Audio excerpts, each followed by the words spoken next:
day you fell in love again. Every time she would cry on my shoulder, I was here all alone trying to save her.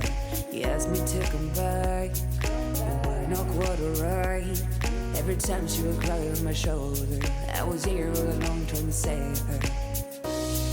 And now you're telling me that it was not enough. I told you that some months ago, but guess it didn't count.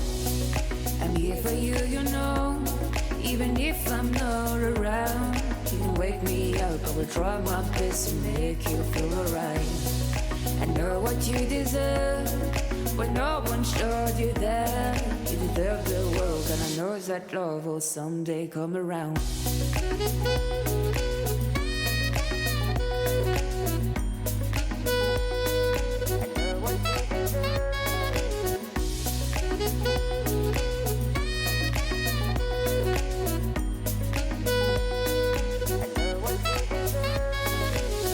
You feel sad, remember it's alright. You're surrounded by people that love you. Whatever you need will go through and forcing you to stay. No matter if I'm okay, we can cry together if you want to. Forever I'll be there to support you. And now you're telling me that it was not enough. I told you that some months ago, but I guess you didn't count. And now you're telling me that it was not enough. I told you that some months ago, but I guess you didn't count. I'm here for you, you know, even if I'm not around.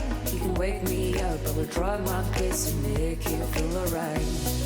I know what you deserve, but no one showed you that. You deserve the world, and I know that love will someday come around.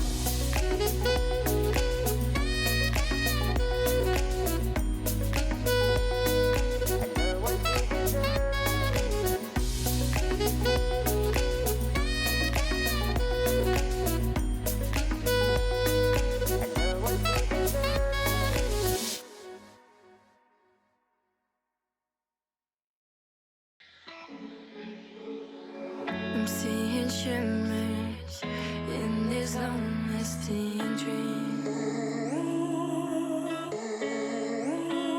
A made-up image, bringing back memories. Yes, I've been wasting like most of my life, watching painting stride.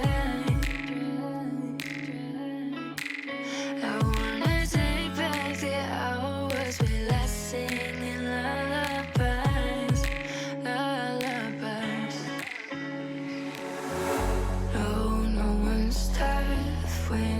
with time.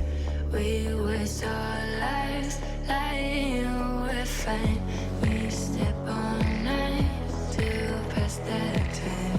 We waste our lives lying, we're fine.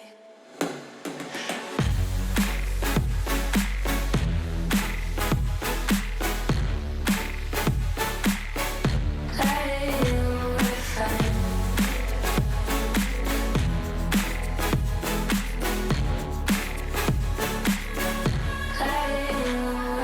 Try to filter first memories.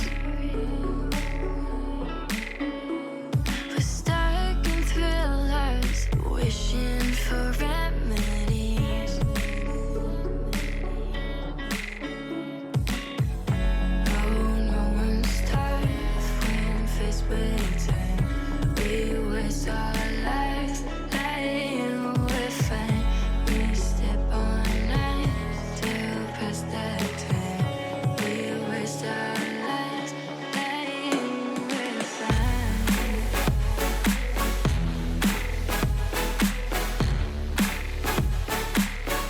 Lying, we're fine. Lying, we're fine.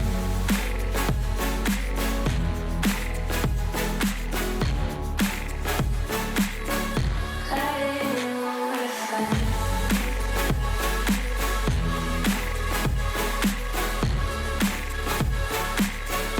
Lying,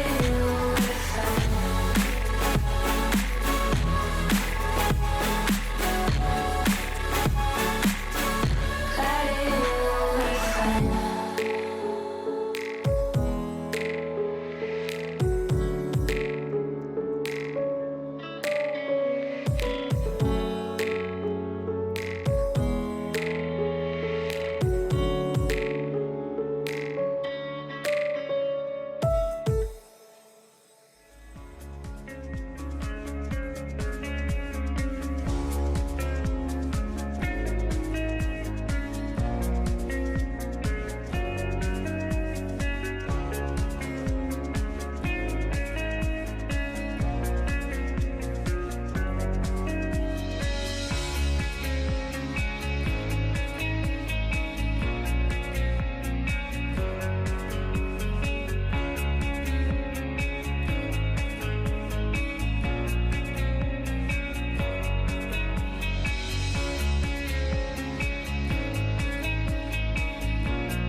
Bonjour et bienvenue à l'église Vivre Libre. Dans le psaume 150, il est écrit, au verset 6, il est écrit que tout ce qui respire, loue le Seigneur. Et je crois que si vous êtes là ce matin, c'est que vous êtes tous en état pour respirer. Donc je vous invite à prendre avec nous cette louange et à chanter avec nous le nom de Jésus.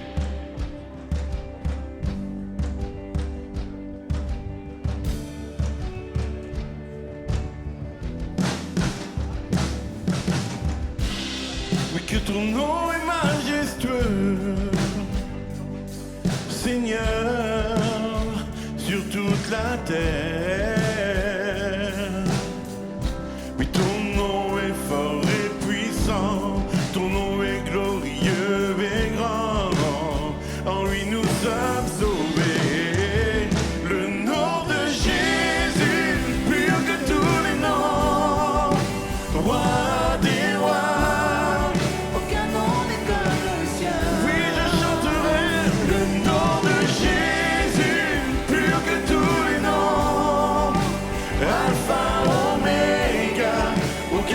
n'est comme le sien. Alors on peut taper des mains.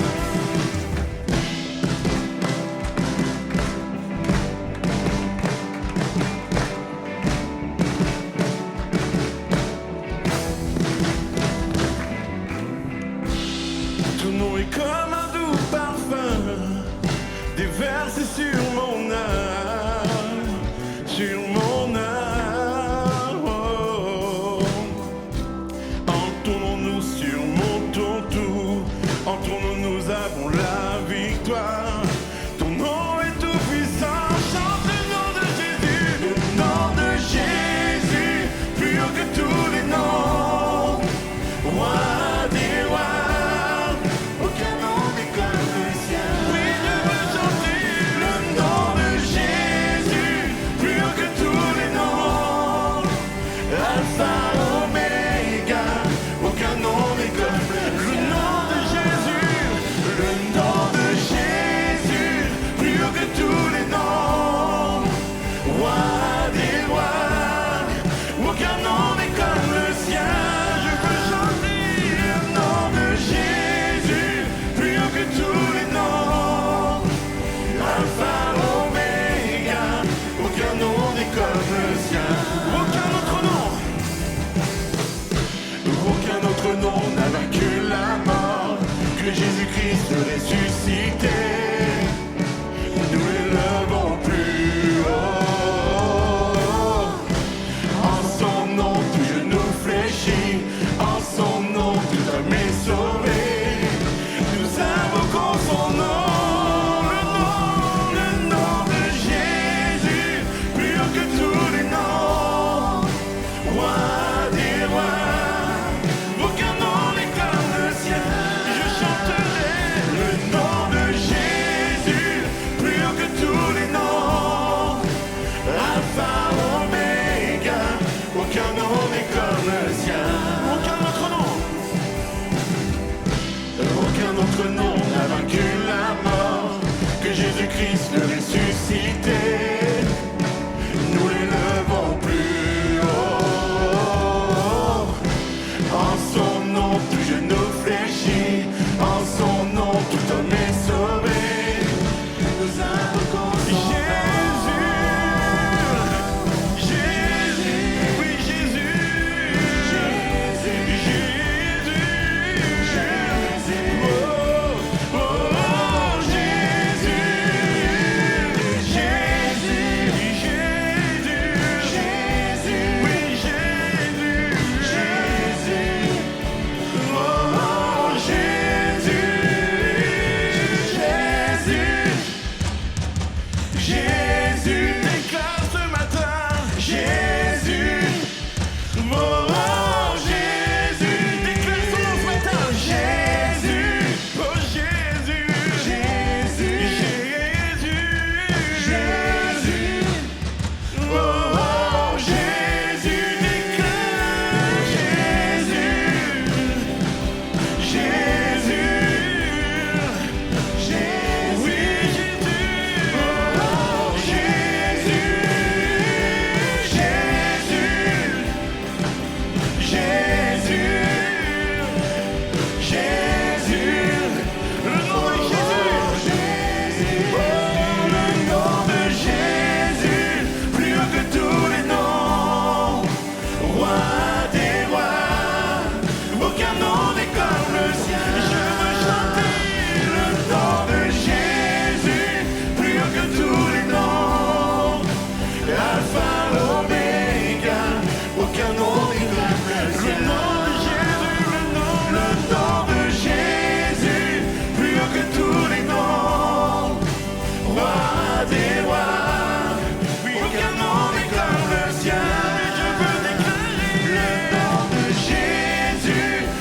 que tous les noms.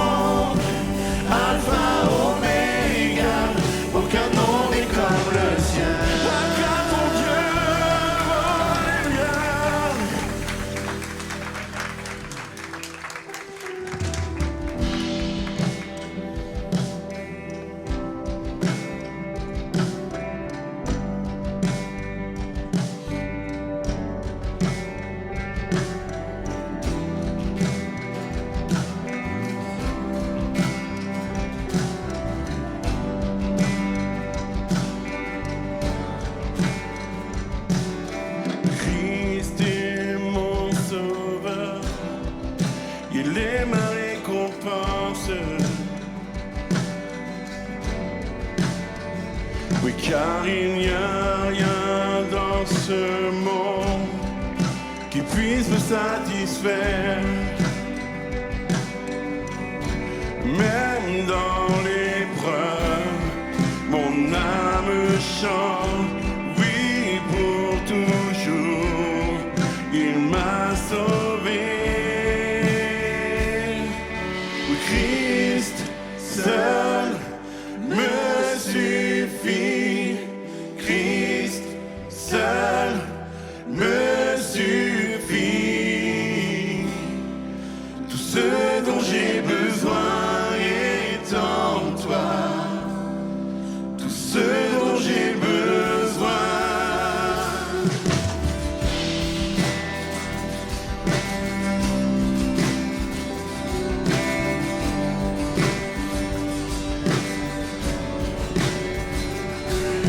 Christ est mon Seigneur, la joie de mon salut. Et cet espoir est sans fin, le ciel est ma demeure. Même dans l'orage, même dans l'orage, mon âme chante, Jésus est là, à Dieu soit la gloire. Oui, Christ, Christ seul me suffit. Oui, Christ seul me suffit. Oh, tout ce dont j'ai besoin est en toi. Tout ce dont j'ai besoin. Oui, Christ seul me suffit. Christ seul me suffit. Oui, Christ seul. Christ seul me suffit. Tout ce dont j'ai besoin est en toi. Tout ce dont j'ai besoin. Ce matin, on veut déclarer que Dieu seul nous suffit et que nous avons choisi la meilleure des parts. En mon cœur, j'ai choisi de suivre Jésus, oui pour toujours, oui pour toujours. En mon cœur, j'ai choisi de suivre Jésus, oui pour toujours, oui pour tout. La croix devant moi, la croix devant moi, le monde derrière moi, oui pour toujours, oui pour toujours. La croix devant moi, le monde derrière moi, oui pour toujours, oui pour toujours.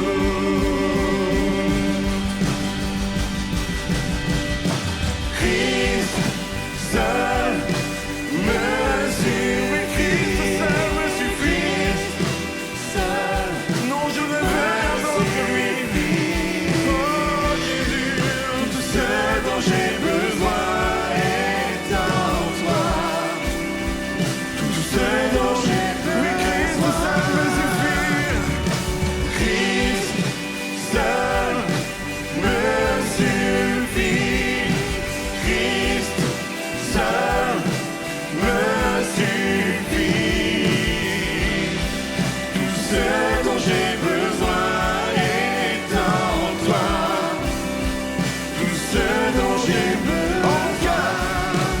En mon cœur, j'ai choisi de suivre Jésus.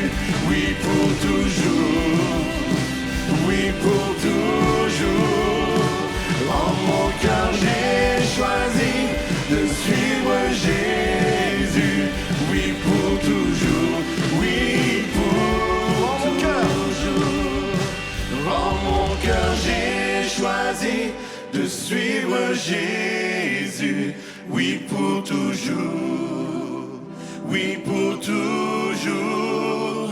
En mon cœur, j'ai choisi de suivre Jésus, oui pour toujours. Déclarons encore une fois. Pour tout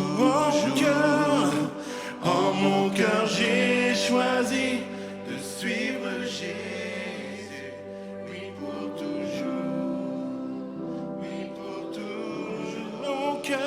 En mon cœur j'ai choisi de suivre Jésus, oui pour toujours, oui pour toujours.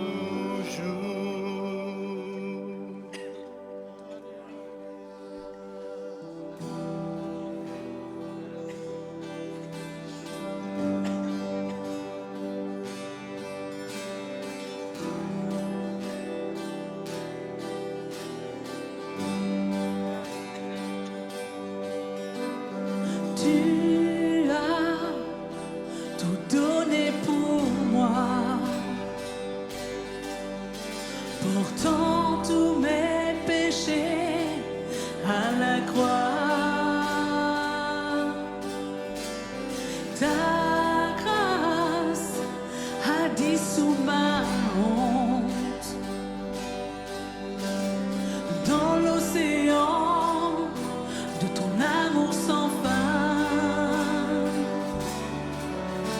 De tout mon cœur, j'offre tout, Seigneur. Trouvé en Christ, je vis ton amour à jamais. De tout mon être, par ta grâce, je viens. Ma plus belle histoire d'amour est en toi, mon sauveur.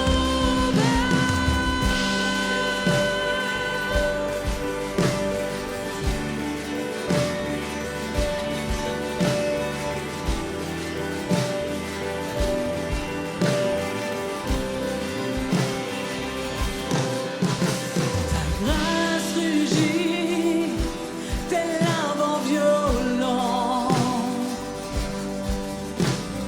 Ton amour a terrassé la mort.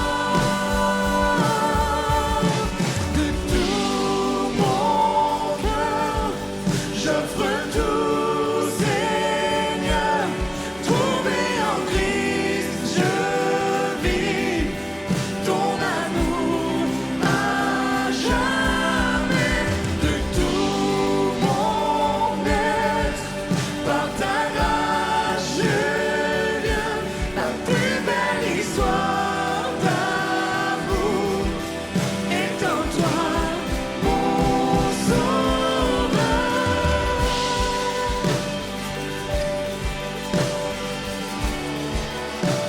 Oui, est en toi, mon sauveur.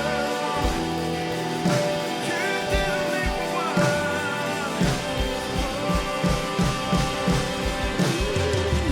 À celui qui a sauvé mon âme, à celui qui m'a ouvert ses bras, à celui qui est sauveur et roi, je chante à jamais. À celui qui a sauvé mon âme, à celui qui m'a ouvert ses bras, à celui qui est sauveur et roi, je chante à jamais.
Est-ce que tu es prêt à lui donner ta vie ce matin?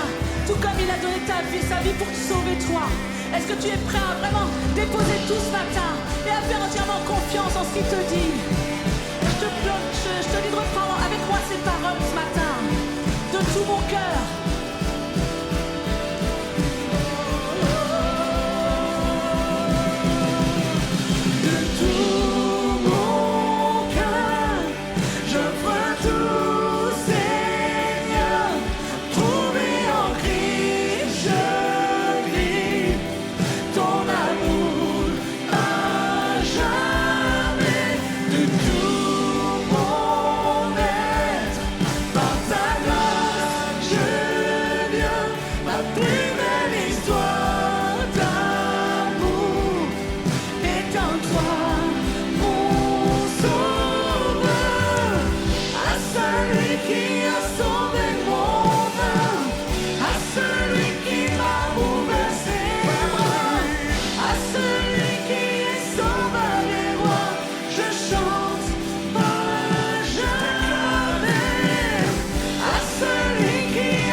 Seigneur, c'est vraiment vers toi que nous voulons nous diriger encore ce matin, Seigneur Père.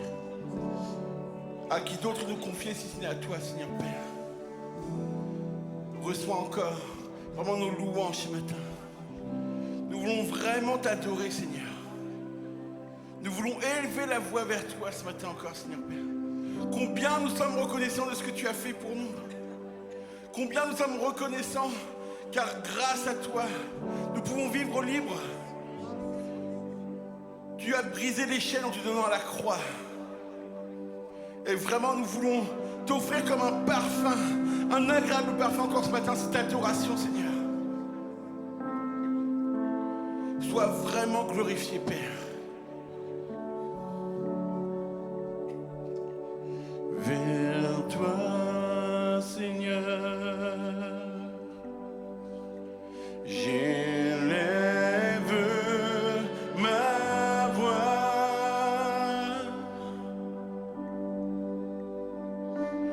pour t'adorer,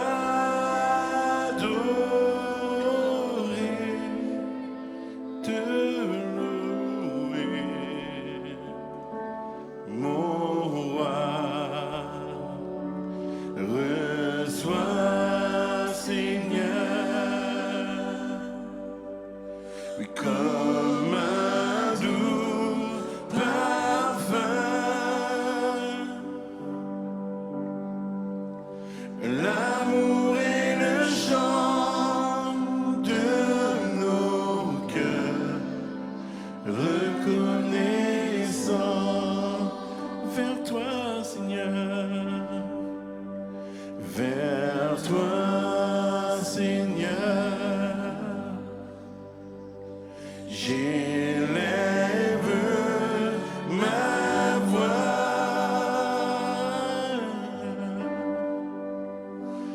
pour t'adorer,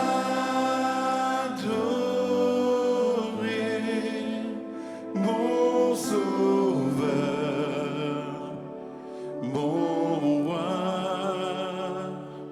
Reçois, Seigneur, comme un doux parfum, l'amour et le chant de nos cœurs, reconnaissant une dernière fois. Vers toi, Seigneur, vers toi, Seigneur.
Oui, Dieu de gloire. Oui, Dieu de gloire. Oui, tu es roi. Chante Dieu de gloire. Oui, Dieu de gloire. Oui, Dieu de gloire. Oui, Dieu de gloire. Oui, tu es roi. Oui, tu es roi. Dieu de gloire. Mon Dieu de gloire. Mon Dieu de gloire. Oui, Dieu de gloire. Oui, Dieu de gloire. Tu es roi.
Dieu de gloire, tu es roi. Dieu de gloire,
Dieu de gloire, oui, Dieu de gloire, Dieu de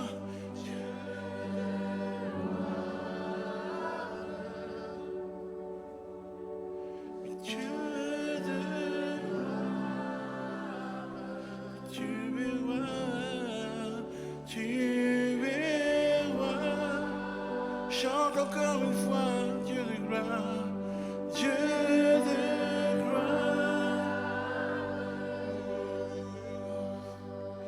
Dieu de gloire, Dieu de gloire,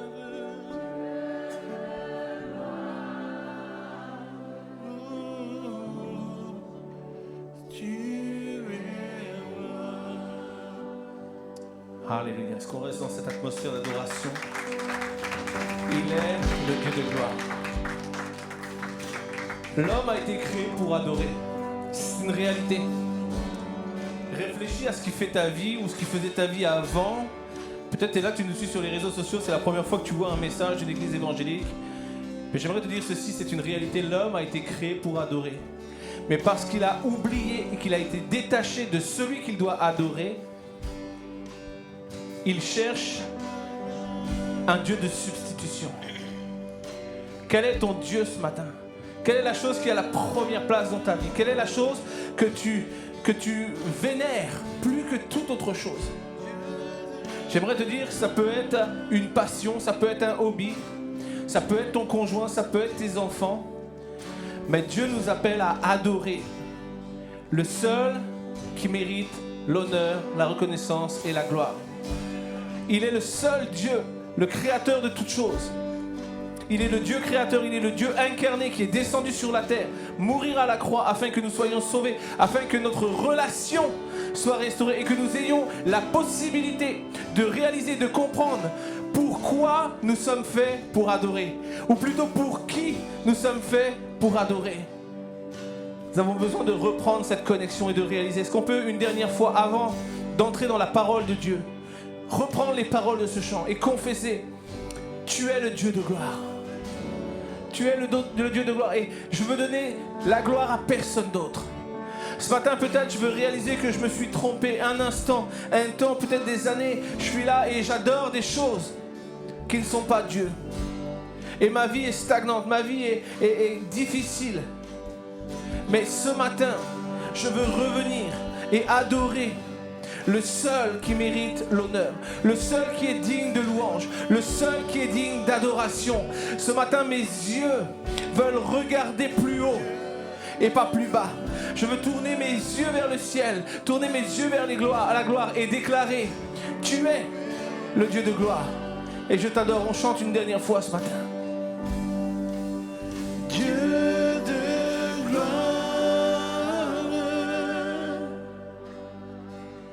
Dieu de gloire, oui, Dieu de gloire,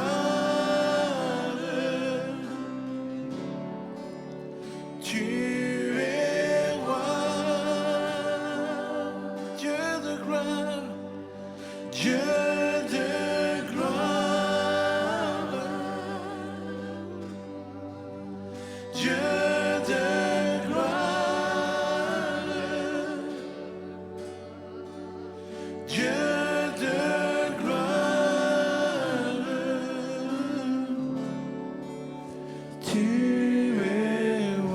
Est-ce que l'Église peut acclamer le seul Dieu de gloire, le seul qui mérite l'honneur et la gloire? Alléluia! Merci à vous d'être présents ce matin. Je vous invite à prendre place. C'était un honneur de vous recevoir à l'église Vivre Libre. C'est un honneur de vous retrouver sur les réseaux sociaux pour ceux qui nous suivent. Ce matin, c'est pas nous qui prêchons. On a un invité venu de loin, très loin, tellement loin. Pasteur Manu Avril qui nous vient. Pasteur Manu Avril, il est proche de toutes les façons possibles. C'est comme son église, c'est la plus proche de la nôtre. Et il habite le quartier. Alors, fait que c'est comme juste, il aurait pu venir en patin à roulette. Alors, mais on veut lui laisser toute la place. Il a un message que le Seigneur a délivré sur son cœur pour l'Église. Ce matin, toujours dans notre série, une vision en 16/9. Mais juste avant ça, je vous envoie les annonces et je vous reviens dans quelques instants.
Voilà. Alors, sans plus attendre, on veut laisser la place à Pasteur Emmanuel qui va nous parler de la part du Seigneur. T'es comme tu es chez toi ici. Là. C'est comme, donc, sois libre, tu gères ça comme tu veux, et puis on est tous à ton service.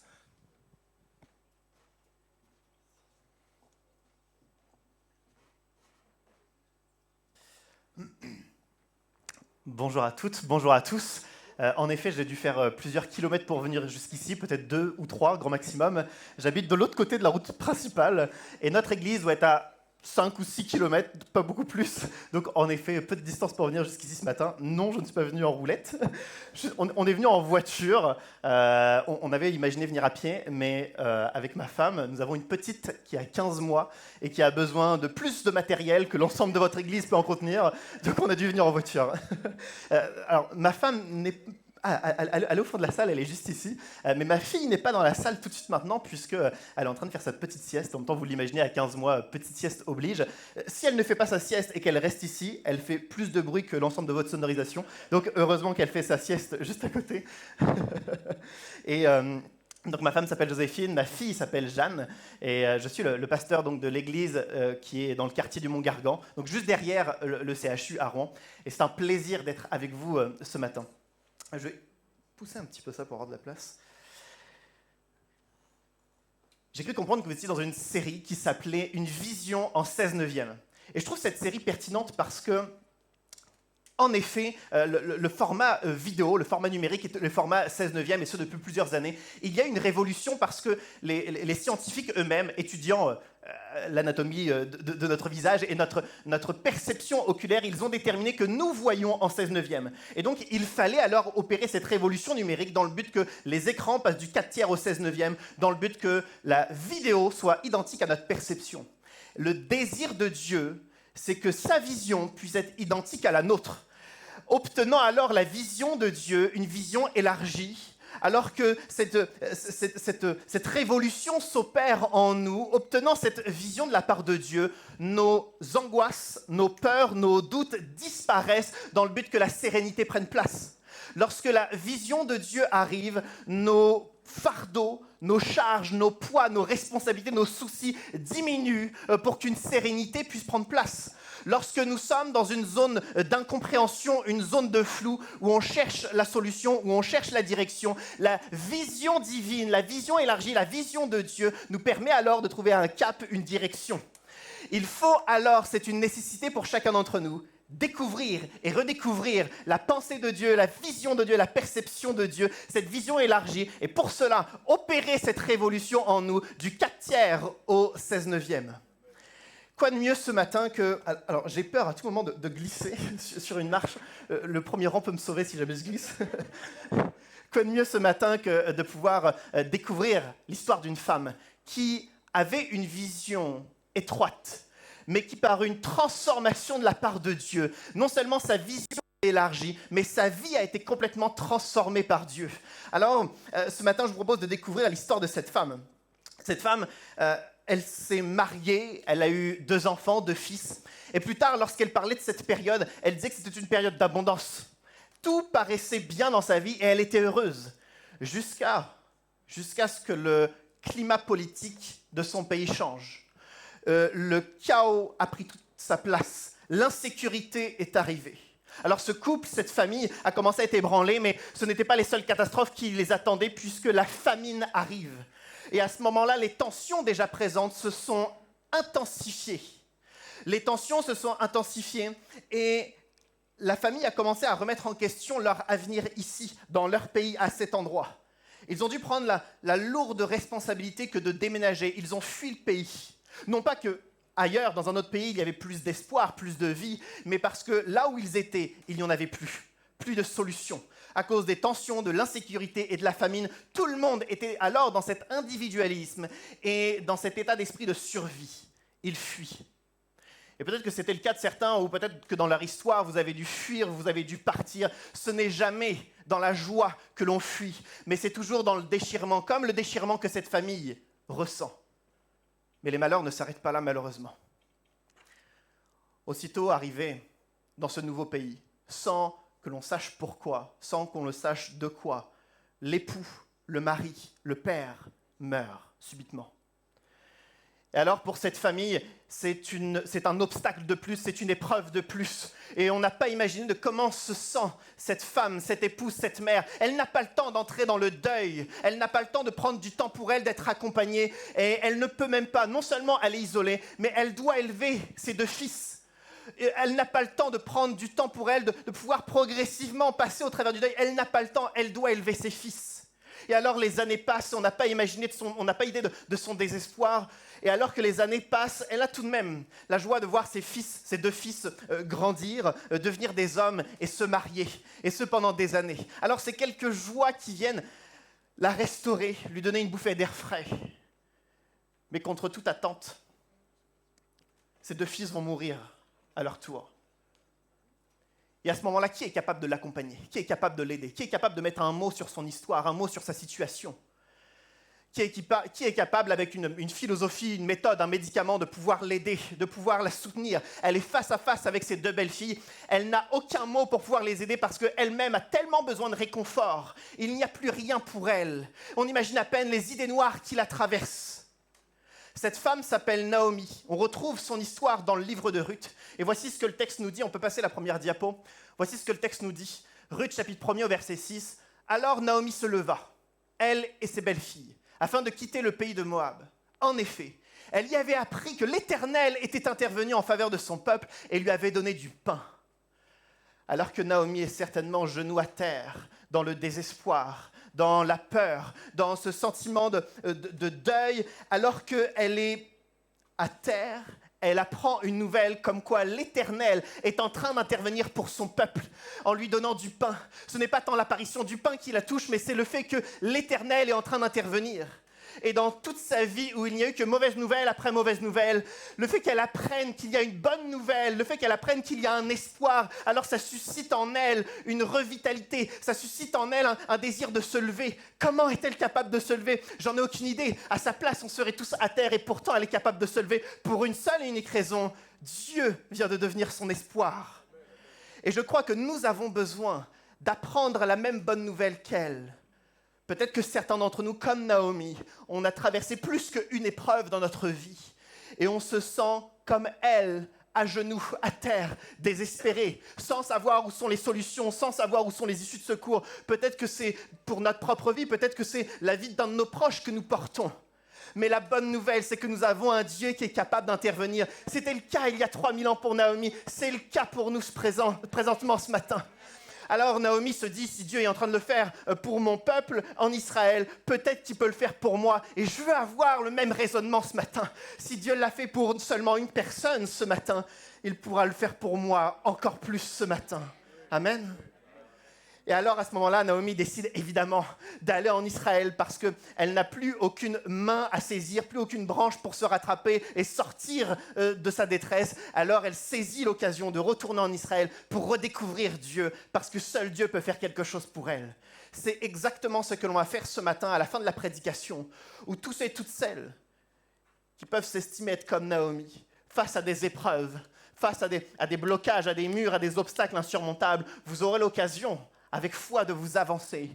Et avec le pasteur Seb, on priera pour vous avec foi, parce qu'on croit que Christ est l'espoir, on croit que Dieu peut intervenir. De même qu'il l'a fait pour d'autres, il peut le faire pour nous ce matin. Alors Naomi part en voyage, mais juste avant de partir en Israël, voici ce que le texte nous dit, on peut lire ensemble la suite. Prochaine diapo. Naomi dit, « Retournez chez vous, mes filles. Pourquoi viendriez-vous avec moi ? Suis-je encore en état d'avoir des fils qui puissent devenir vos maris ? Retournez chez vous, mes filles, allez-y. Je suis trop vieille pour me remarier. » Elles se remirent à pleurer tout haut. Orpa embrassa sa belle-mère, mais Ruth lui resta attachée. Ruth répondit, « Ne me pousse pas à te laisser, à repartir loin de toi. Où tu iras, j'irai, où tu habiteras, j'habiterai. Ton peuple sera mon peuple et ton Dieu sera mon Dieu. Où tu mourras, je mourrai et j'y serai enterré. Que l'Éternel me traite avec la plus grande sévérité, si autre chose que la mort me sépare de toi. » Alors que Naomi est prête à partir en Israël pour aller à la rencontre de Dieu, pour redécouvrir Dieu, elle va, avant de partir, encourager vivement ses deux belles filles, Orpa et Ruth, à retourner chez elles, retourner chez leurs parents. En effet, à l'époque, les inégalités entre les hommes et les femmes sont terribles, et particulièrement socio-économiquement. Et une femme ne pouvait pas subvenir à ses besoins seule. C'était malheureusement le système social à l'époque. Alors le mariage garantissait la survie d'une femme. Sauf qu'ici, nous n'avons pas affaire à des personnes qui sont mariées, mais à Orpa et Ruth qui sont veuves. Le mariage n'est plus une garantie. Et alors, puisqu'elles entrent dans leur veuvage, elles entrent dans une dynamique de survie. Beaucoup de veuves qui ne se remariaient pas faisaient l'aumône. Beaucoup de veuves étaient méprisées. C'était parmi le statut social le plus bas. Et alors, leur survie est en jeu. À tout moment, elles peuvent tomber dans la misère. Et donc, le conseil de Naomi est simple, retournez chez vos parents. Parce que si Naomi avait le moyen d'avoir des fils, elle pouvait alors tenter de se remarier avec ses fils dans le but de pouvoir subvenir à leurs besoins. Mais Naomi est trop vieille. Elle ne peut pas se remarier. Donc, le conseil, retournez chez vos parents. Alors, Orpa accepte ce conseil, c'est le conseil que tout le monde à l'Antiquité aurait donné, sauf que ça ne devrait pas se passer si bien que ça. Orpa s'imagine en rentrant chez ses parents, se remarier et échapper à la misère qui l'attend. Mais en pratique, c'est beaucoup plus compliqué que ça. Orpa va retourner chez ses parents. Ses parents, après quelques semaines, vont organiser des rencontres avec des potentielles belles familles dans le but d'organiser le mariage. Sauf que les belles familles vont évidemment poser des questions. Est-ce que Orpa, tu as déjà été mariée ? Oui ? Ah, très bien. Où sont tes enfants ? Je n'en ai pas. Tu as dû te marier alors très peu de temps, parce que culturellement, à cette époque, tout le monde a immédiatement des enfants et un bon nombre d'enfants. Alors, où sont les enfants ? Tu as dû te marier pendant très peu de temps. Et on sait que Orpa et Ruth ont été mariés pendant 10 ans. Et donc, les belles familles, lorsqu'ils vont apprendre que pendant 10 ans, Orpa, Ruth n'ont pas eu d'enfants, ils vont alors sous-entendre qu'elle est certainement stérile. Une femme stérile, à cette époque, n'est pas une femme à marier. Orpa ne pourra jamais se marier. Alors Orpa choisit de retourner chez ses parents pour tenter de se marier, c'est son choix. Elle sait très bien que ça ne sera pas juste difficile, presque impossible. Quoi qu'il arrive, dans les années à venir, Orpa tombera dans la misère. Ruth est exactement dans la même situation. Elle non plus, pas d'enfant. Elle aussi, on va imaginer qu'elle est stérile. Elle aussi, elle ne pourra pas se remarier. Elle aussi, elle devra tomber dans la misère. Alors Ruth est dans ce choix. Soit elle rentre chez ses parents et à un moment donné, dans plusieurs années, elle tombe dans la misère. Soit elle suit Naomi et dans quelques années, elle tombe à nouveau dans la misère. Parce que Naomi étant trop vieille, elle ne peut pas se marier, alors c'est la misère aussi. Elle est dans cette situation qui est bloquée.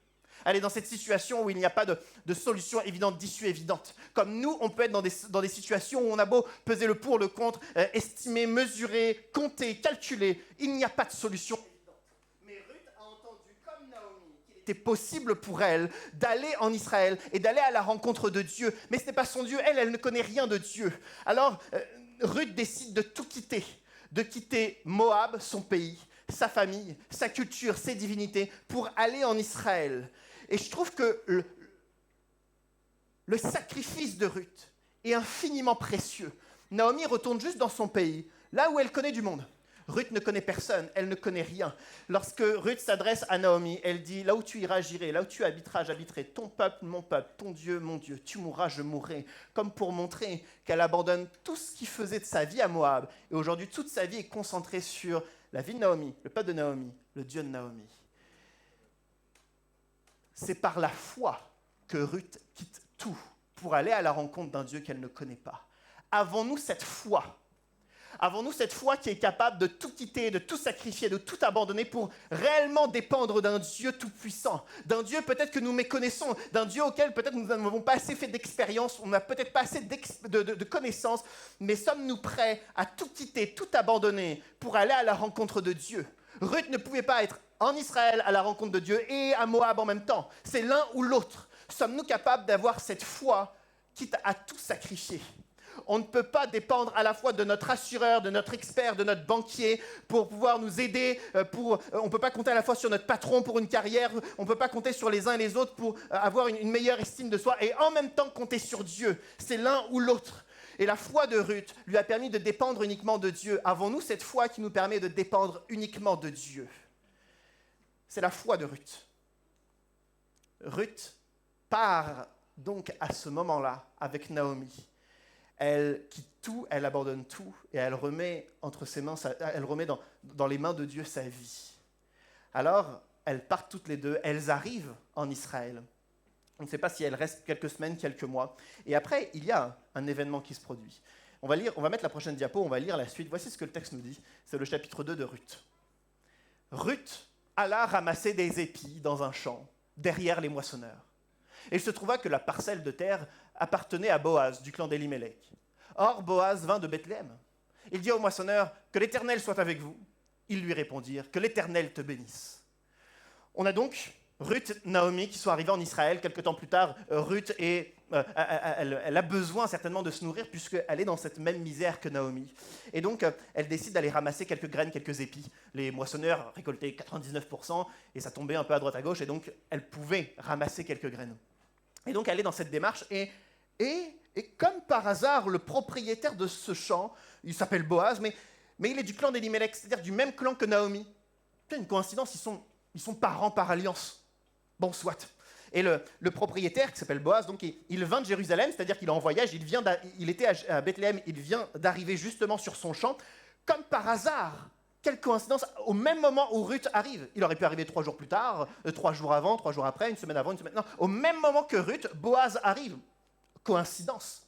Et qui est ce fameux Boaz ? Est-ce que c'est plutôt une bonne personne, avenante, bienveillante, ou au contraire, puisque tout le pays était frappé par la famine, et qu'ils viennent seulement de sortir tout doucement de cette famine, il y a encore certainement tout cet individualisme, ces tensions, cet esprit de survie. Alors, est-ce que Boaz est un homme dur, ou est-ce que c'est un homme bon ? Et on voit dans son rapport avec ses ouvriers, avec ses serviteurs, qu'il les salue, il a automatiquement une réponse, il y a de la bienveillance. Dieu est au centre de ses relations, puisqu'il dit que l'Éternel vous salue, que l'Éternel te bénisse. Il y a ces rapports plutôt sains, donc Boaz paraît une bonne personne. On a l'impression qu'en l'espace de quelques versets, la situation de Ruth, on sent qu'elle va s'améliorer au travers de quelques coïncidences. Et si vous connaissez cette histoire, si vous êtes lecteur comme moi de cette histoire, on voit qu'il y a un plan qui est en train de se mettre en marche.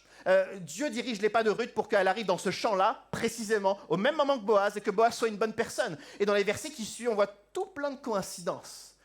Je dis des coïncidences, parce que là où nous savons que Dieu est en train d'agir, Ruth, elle, à ce moment-là, elle ne le sait pas. Elle ne sait pas qu'elle vient d'arriver dans un champ où Boaz est une bonne personne. Elle ne sait pas qu'elle vient d'arriver dans un champ où Boaz est un de ses parents par alliance. Elle ne sait pas que Dieu est en train de prévoir un plan de sauvetage pour elle. Elle ne sait rien. Elle est les genoux dans la terre. elle est en train de prendre quelques graines, quelques épis pour survivre. Elle ne sait pas que Dieu vient de commencer un plan de sauvetage. Elle ne sait pas que Dieu commence à déployer dans sa toute-puissance et dans sa fidélité tous les moyens pour pouvoir la sortir de sa misère. Même si elle, à l'instant T, elle l'ignore, c'est quand même la réalité. Et j'ai envie de faire un bond 3000 ans en arrière pour souffler, murmurer à l'oreille de Ruth et lui dire « N'abandonne pas, ne baisse pas les bras, combien même tu as les genoux dans la terre, ne baisse pas les bras, parce que Dieu a commencé un plan de sauvetage dans ton environnement. Dieu est en train de susciter les bonnes personnes pour t'aider au bon moment. » Et nous sommes comme Ruth si souvent, les genoux dans la terre. On est dans notre misère, on est dans nos doutes, dans nos peurs, on est dans notre tentative de survie et on ne sait pas que Dieu a déjà commencé à intervenir. On ne sait pas que déjà Dieu amène la provision, les solutions, les bonnes personnes. Dieu tout-puissant et fidèle a déjà commencé, si comme Ruth, on a exprimé notre foi, à intervenir, à agir, à nous sortir de notre misère. Alors j'aimerais qu'on puisse, chacun d'entre nous, être persuadé de ne pas abandonner, de ne pas baisser les bras. Combien même un instant on est dans la terre, combien même un instant on souffre, Dieu nous appelle à la persévérance parce qu'avec foi, il est en train d'intervenir pour nous. Boaz voit dans son champ une jeune femme, en l'occurrence Ruth, qui est en train de ramasser des graines et il interroge ses serviteurs, ses ouvriers. Qui est-elle? Qu'est-ce qu'elle fait là? Qui est-elle? Alors on peut passer à la prochaine diapo. On a la réponse de son serviteur. Le serviteur dit, c'est une jeune femme moabite qui est revenue avec Naomi du pays de Moab. Elle a dit, permettez-moi donc de glaner, de ramasser des épis entre les gerbes derrière les moissonneurs.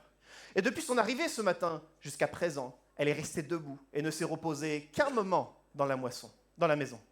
Boaz dit à Ruth, « Écoute ma fille, ne va pas ramasser des épis dans un autre champ, ne t'éloigne pas d'ici.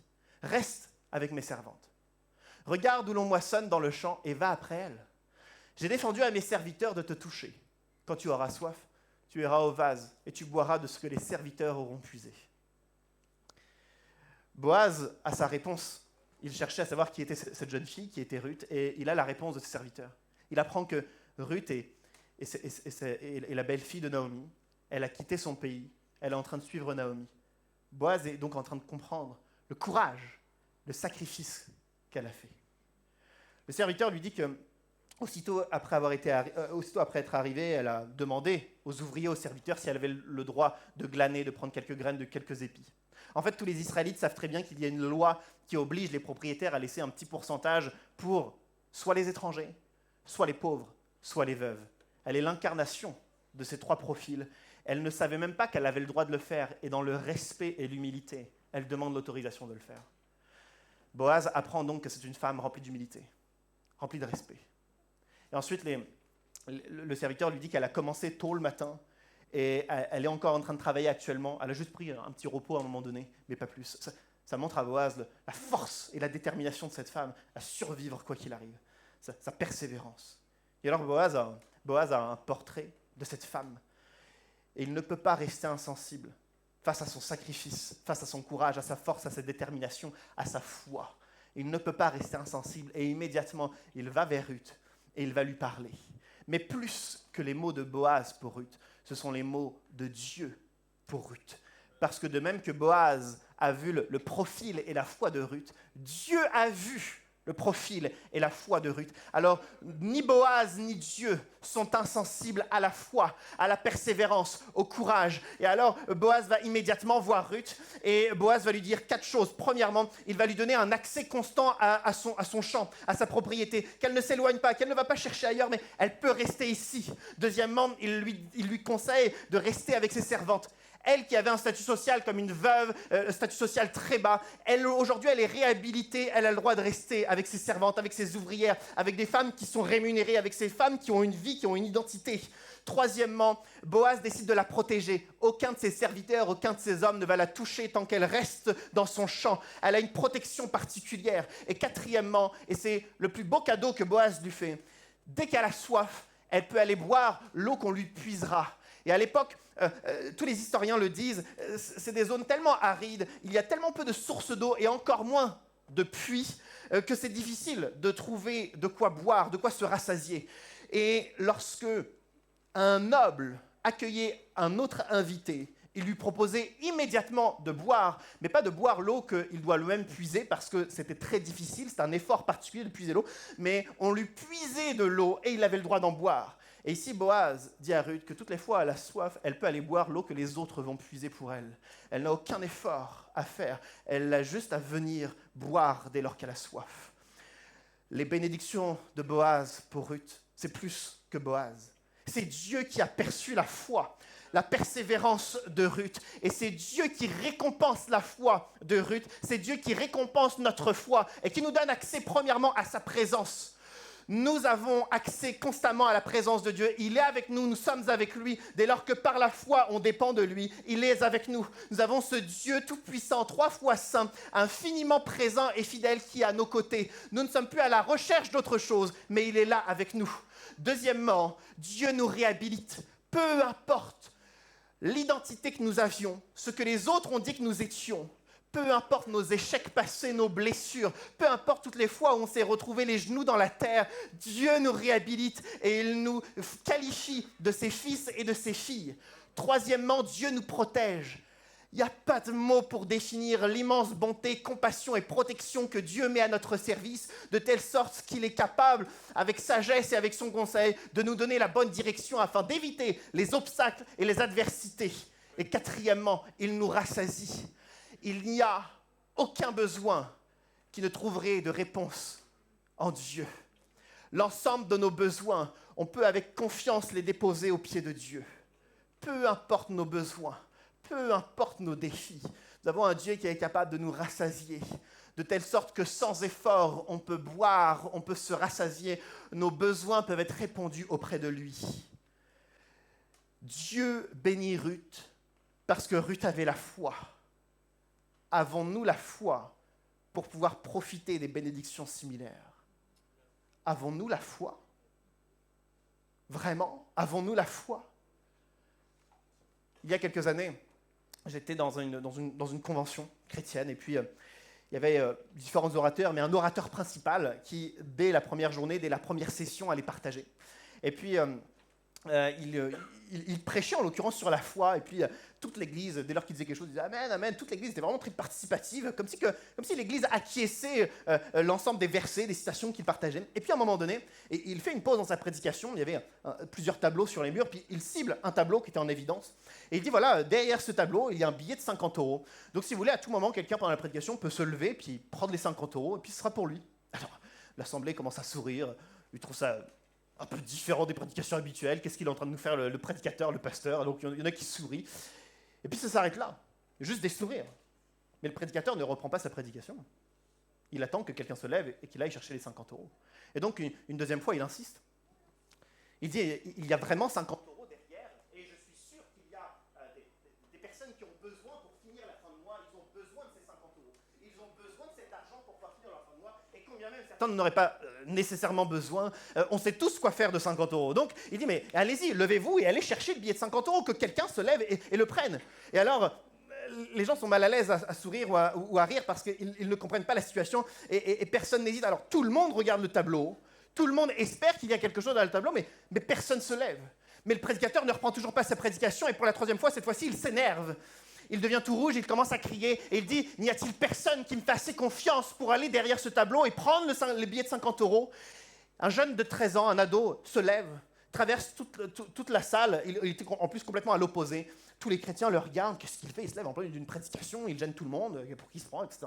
Et puis il arrive jusqu'au tableau, et sans hésitation, il le retourne et il tend la main, comme s'il savait forcément qu'il y avait quelque chose derrière le tableau. Il prend le billet de 50 €, tout le monde fait genre « Oh !»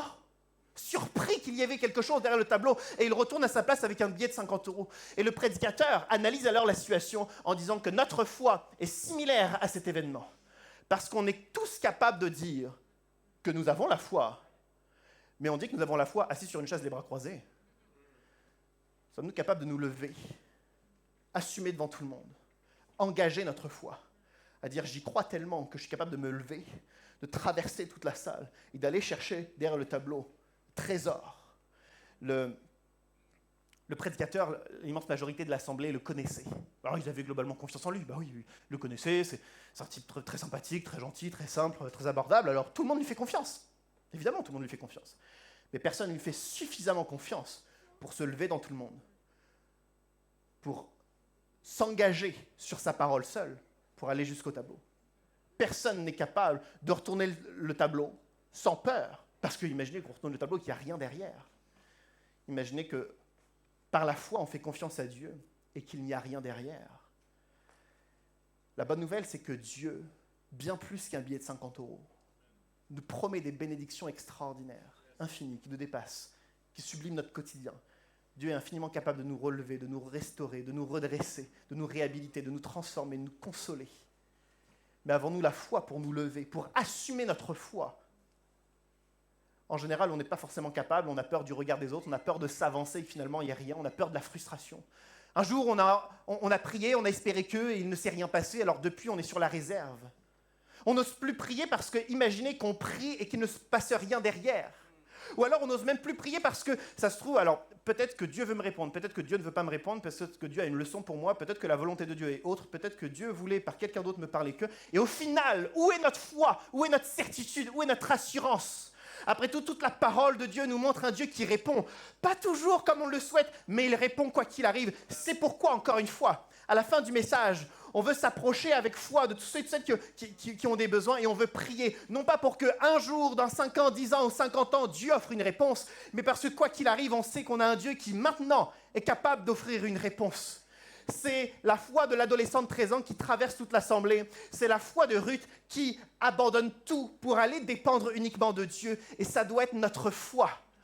Jésus-Christ, toutes les fois où il était en dialogue avec un infirme, un malade, il lui a demandé s'il avait la foi. Il ne lui a pas demandé autre chose que s'il avait la foi. Et seulement s'il voyait la foi, alors Dieu le relevait. Avons-nous la foi? Une foi vivante, une foi qui se manifeste. J'aimerais dire que si nous n'avons pas la foi, on peut arrêter de prier. Si nous n'avons pas la foi, on peut arrêter de demander des solutions pour notre travail. Si on n'a pas la foi, on peut arrêter de prier pour des réconciliations, pour des demandes de pardon, pour la paix. Ça ne sert à rien. Si on n'a pas la foi, on peut arrêter de dire qu'on est chrétien parce que ça n'a pas de valeur. Si on n'a pas la foi, nos fatigues, nos usures ne sont pas transformées. Si on n'a pas la foi, il n'y a pas la vitalité que Dieu nous promet. Il est terriblement important, ce matin, que notre vision s'élargisse, que la vision de Dieu se communique, qu'il y ait cette révolution en nous, qu'on passe au 4/3, au 16/9. J'ai l'impression que ce format 4/3, c'est nous tous qui nous disions chrétiens, mais sans la foi qui se manifeste. On est tellement restreint par rapport à ce que Dieu est capable de faire dans notre vie.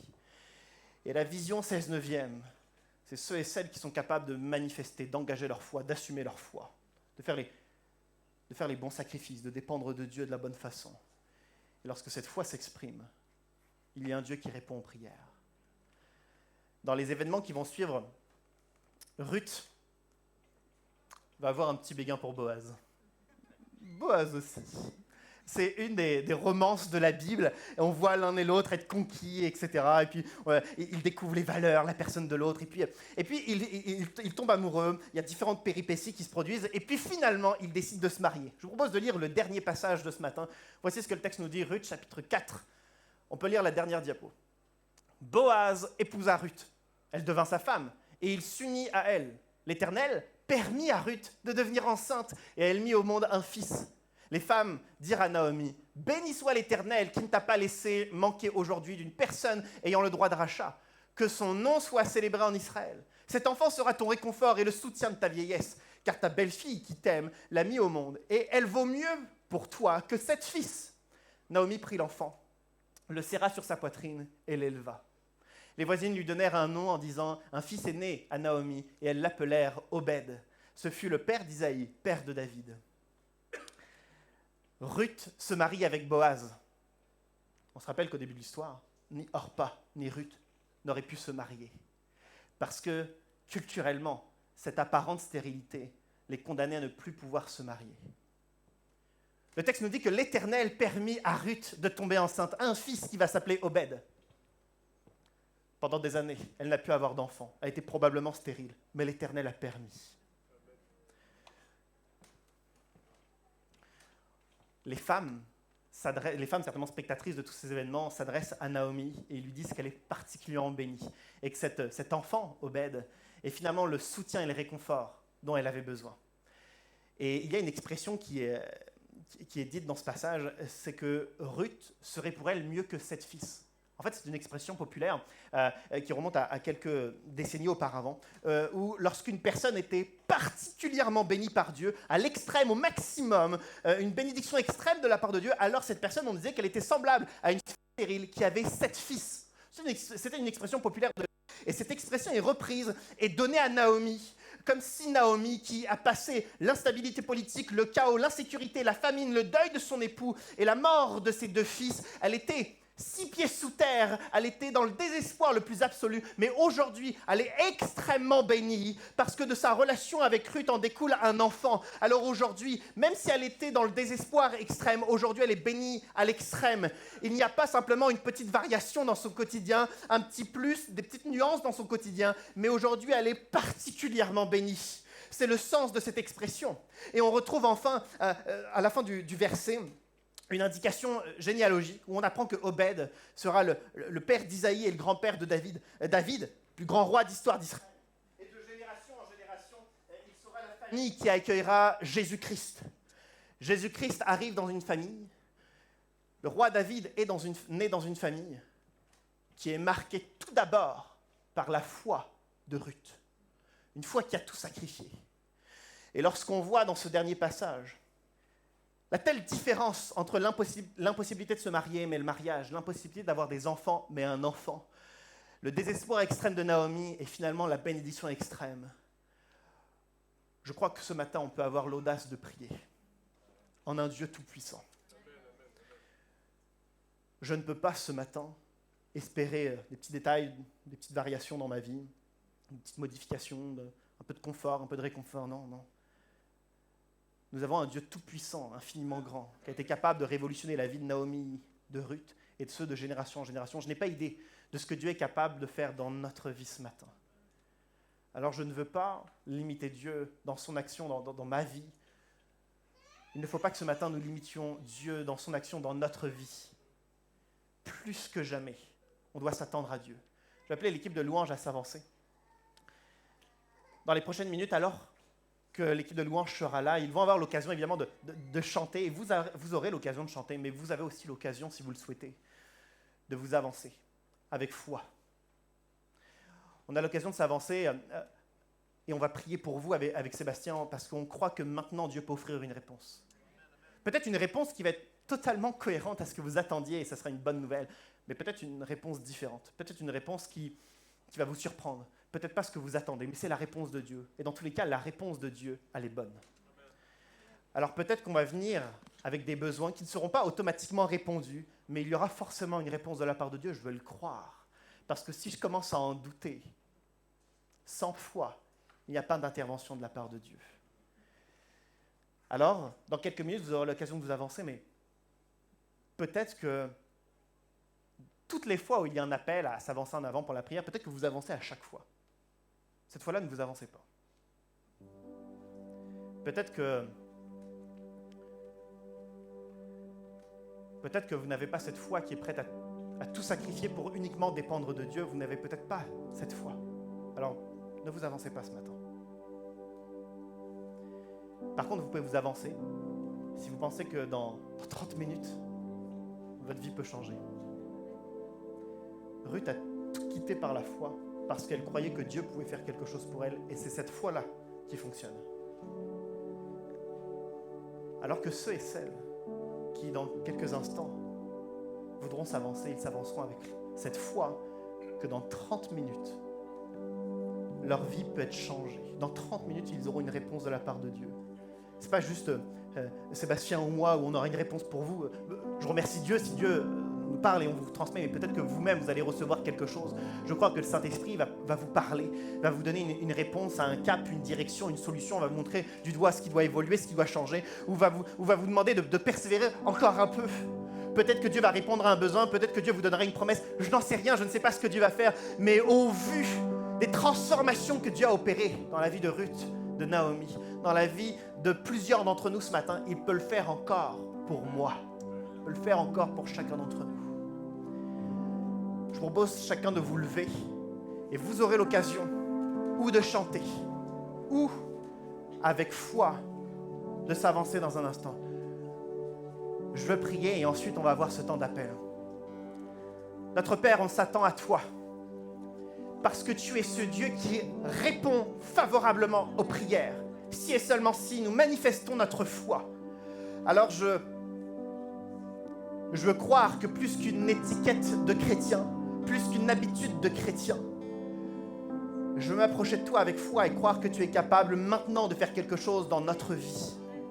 Je te demande pardon toutes les fois où comme dans cette convention, comme ce prédicateur qui dit qu'il y a 50 € derrière un tableau, où je reste assis les bras croisés, sans être capable d'assumer ma foi, sans être capable de m'engager. Mais je veux croire qu'au moment où je manifeste ma foi, au moment où je désire dépendre de toi seul et de plus personne d'autre, de plus rien d'autre, alors je suis au bénéfice de ton intervention, de ta fidélité, de ta toute-puissance. Père, viens honorer notre foi. Réponds favorablement à nos prières.